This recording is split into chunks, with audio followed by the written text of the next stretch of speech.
Hello, আসসালামু আলাইকুম। সবাই কেমন আছেন? আমি আলহামদুলিল্লাহ আপনাদের দোয়ায় ভালো আছি। তো আমার মেয়েটা অনেক দিন ধরে বলতেছে যে কেক খাবে, কেক খাবে। আমরা বাসায় আবার এমনিতে জন্মদিন ছাড়াও এমনি কেক খায়। বাচ্চারা একটু মিষ্টি পছন্দ করে, তো কেক খায়। তো আমার মেয়েটা বলতেছে, আম্মু তুমি যদি মার্কেটে যাও আমার জন্য একটা কেক এনো, আবদার করছে। তো আমি মার্কেটে গেলাম কালকে সন্ধ্যার দিকে। যাওয়ার পরে তো আমার মেয়েটার জন্য কেক আনছি। আর যাওয়ার উদ্দেশ্যটা হচ্ছে এই জন্য, সন্ধ্যার দিকে গেছি কালকে সারাদিন আমগুলা নষ্ট হয়ে যাবে, এই যে গাছের থেকে একটু একটু করে পারে। তো আমাদের গাছের আম তো মানুষে নিয়ে যায়, তো যেই সাইডেরগুলোতে সবগুলা নিয়ে যাওয়ার সম্ভাবনা থাকে বা হালকা পাতলা নিয়ে গেছে ওইগুলা আম্মু পায়রা সবারটা সবারই দিয়ে ফেলে। তো আমাদেরটা তো আর কি করব, তো সেই জন্য কাঁচা আম তো আর বাচ্চারা খাইতে পারবে না, আর হয়তো বা পাকনা হইলে বা আধা পাকনা হইলেও জুস করে খাওয়া যায়, একদম কাঁচা তো আর খাওয়া যায় না। তো সেই জন্য ইয়ে করব, আচার দিয়ে দিব। তো বাজারে গেলাম, যে এটার জন্য কেকও আনলাম, আর যে 5 লিটারের তেলের বোতলে নিয়ে আসছি আর কি, সরিষার তেল। কারণ ভাঙ্গা ভাঙ্গা আনলে অনেক টাকা যায়, তো একবারে নিয়ে আসছি, কারণ আচার তো দিতেই হবে কয়েকদিন পরে পরে। কারণ একজনে মিষ্টি আচার খাবে, একজনে টক আচার খাবে, একজনে ঝাল আচার খাবে, এই জন্য অনেক রকমের দিতে হবে। তো এই তো আচার দিলাম। মানে আচার দেওয়ার সময় আমের বড়া সহকার কাটটা ফেলছিলাম, কারণ আমি আর কখনো আচার দিই নাই।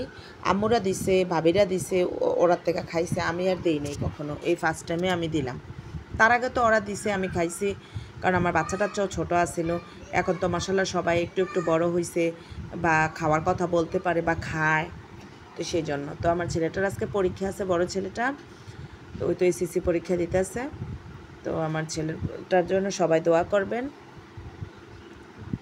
কালকে এত গরম পড়ছে, মানে রাত্রে ভাত খাওয়া হয় না, তো ভাতগুলো নষ্ট হয়ে যাবে বা ফালানো যাবে, তো ফালাইয়া কী লাভ, তাই না? তো এই জন্য আলুর ভর্তা করছি, আর কালকের তরকারি ছিল ফ্রিজে, এটা দিয়ে ভাত খাইতেছি আর কি।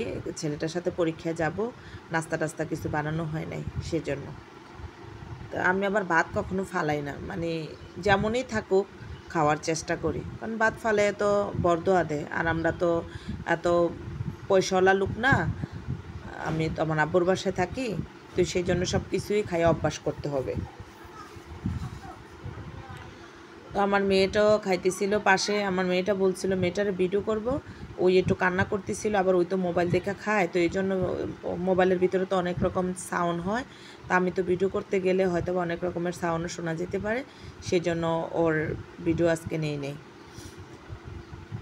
তো কে কোথায় থেকে দেখতেছিলেন, আমার ভিডিওগুলো কেমন লাগে সবাই লাইক কমেন্ট শেয়ার করবেন, আর সবাই কমেন্ট করে জানাবেন যে আমার ভিডিওগুলো কেমন লাগে। আমি অত ভালো পারি না, যতটুকু পারি অতটুকুই। তো সবাই ভালো থাকবেন, আর আমার জন্য দোয়া করবেন। আর যেই গরম পড়ছে সবাই বেশি বেশি জুস খাবেন, শরবত, জুস এগুলা খাবেন, ঠান্ডা জাতীয় জিনিস খাবেন, তাহলে জন্ডিস হবে না। আর এটাই তো আমার আমের আচার, আজকে রাখা ফ্রিজে রাখবো। তো ওকে, আল্লাহ হাফেজ।